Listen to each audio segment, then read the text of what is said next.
एक दिन reliable limited, जो कि इंडिया की एक रेप्यूटेड पेट्रोकेमिकल कंपनी है और ग्लोबल मार्केट में लीडर है, ने यूएसए की कंपनी एलेक्स मैन्युफैक्चरिंग लिमिटेड से मशीनरी इंपोर्ट की।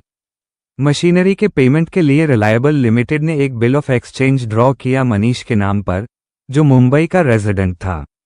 मनीष ने बिल को मुंबई में एक्सेप्ट किया और बिल का पेमेंट यूएसए के लॉस एंजलिस में एक्सपोर्टर को देना था। ए फ्लैट क्वेश्चन ये था कि ये बिल इनलैंड इंस्ट्रूमेंट है या foreign instrument. Provision negotiable instruments act 1881।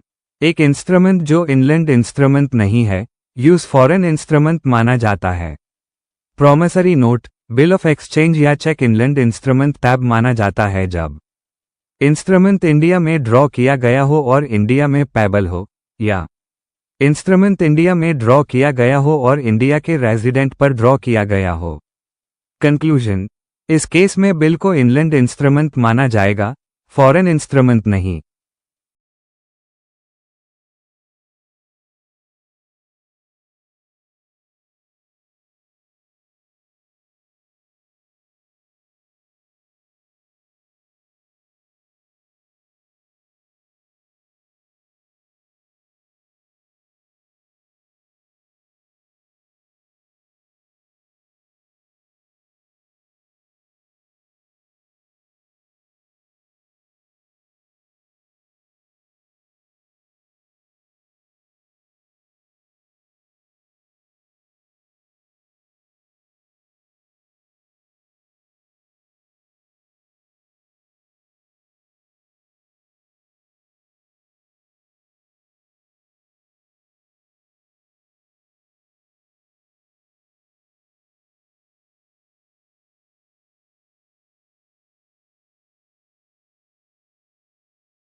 एक दिन रिलायबल लिमिटेड, जो कि इंडिया की एक रेप्यूटेड पेट्रोकेमिकल कंपनी है और ग्लोबल मार्केट में लीडर है, ने यूएसए की कंपनी एलेक्स मैन्युफैक्चरिंग लिमिटेड से मशीनरी इंपोर्ट की।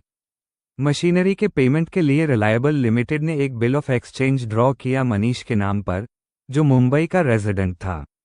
मनीष ने बिल को मुंबई में एक्सेप्ट किया और बिल का पेमेंट यूएसए के लॉस एंजलिस में एक्सपोर्टर को देना था।